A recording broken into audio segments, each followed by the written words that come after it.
Bhavya is again confused regarding her salary slip. Earlier, we had removed her confusion regarding the breakup of the salary slip. But now Bhavya's mind is stuck on computation of Provident Fund. She wonders why her employer has deducted PF of 5,500 rupees every month. Bhavya regrets. What is this Provident Fund? She laments that she would have got this money if her employer had not deducted 5,500 rupees and deposited it. She wonders in what way can PF benefit her. Her colleague Pawan says it doesn't even matter to him either. But if Bhavya wants to understand the concept of Provident Fund, then she must attend Guruji's classes. He says no one else has more knowledge on this matter in the office.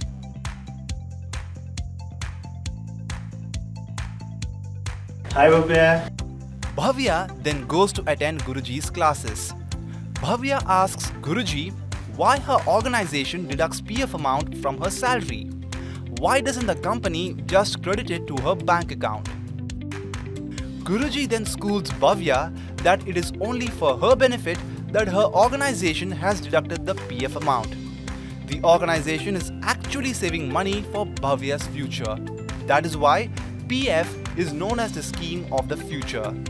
On this, Bhavya asks why things have been worked out like this. Guruji then tries to explain Bhavya by playing a video. Guruji then turns on the TV and plays out a show.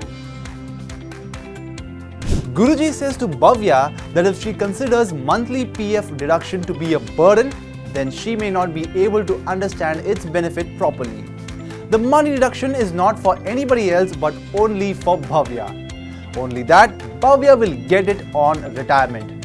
He asks her to understand why she earns and spends during her job.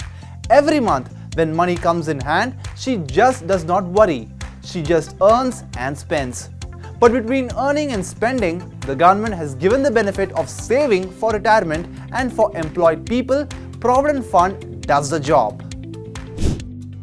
PF is deducted from the salary of the employed by the government. This amount is deposited every month in the name of the employee in the Employees Provident Fund Organization, that is EPFO.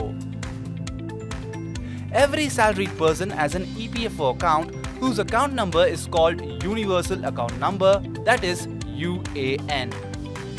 The account is same throughout your working life. According to the rules, all companies and institutions with 20 or more employees come under the purview of EPFO. It is mandatory for every company to include those employees in the PF scheme who have a basic salary of up to 15,000 rupees. The company can also include those who have a higher salary. Money is deposited in the PF. 12% of the basic salary of the employee is deposited in the PF account. Also, it is mandatory for the employer to contribute 12% of the basic salary. Of the employer's contribution, 3.67% is deposited in the EPF and 8.33% goes to the pension scheme. Both the amounts are given to the employee on retirement. In institutions where employees get dearness allowance, that is DA, then even that amount is considered for PF deduction. Those doing government jobs get DA. Bhavya's PF is deducted on the basic salary. Employees are appointed on the cost of company, that is the CTC, their PF is included in the CTC itself. Bhavya's annual CTC is 12 lakh rupees and a monthly basic salary is 45,834 rupees. In this way, her PF would be 5,500 rupees. This amount will also be deducted from her CTC. In this way, Bhavya will save 11,000 rupees every month for retirement. PF is currently giving annual interest at the rate of 8.1%. If we assume that Bhavya will retire after 30 years and the interest remains at 8.1%, then she will accumulate more than 1 crore rupees in the PF account.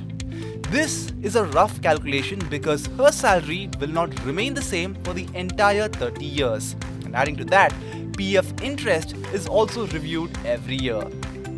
People get the benefit of income tax exemption on annual investments of up to 1.5 lakh rupees in PF. Not only this, the entire amount received at the time of retirement is tax-free. Bhavya says that for private sector employees like her, PF is a burden and not a support.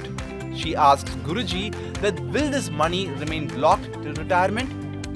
Guruji says that PF will be available to her on retirement, but she can also withdraw it to meet unforeseen contingencies.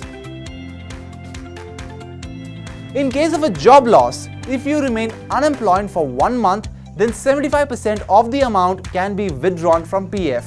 The remaining 25% of the amount will remain deposited. The account will become active when you again become employed. Partial withdrawal from PF can be done to fund critical illness, buying or building a house and higher education. According to the rules, withdrawal from PF before 5 years of starting investment is taxed. But this tax is not levied if the person has become unemployed. On this, Bhavya heaves a sigh of relief because now she knows that if she would require money, she would be able to withdraw it during difficult situations. Guruji gives another benefit of PF. The interest on PF given by the bank is the highest among all other investment instruments like FD and EPF. That is why one should save PF money for retirement.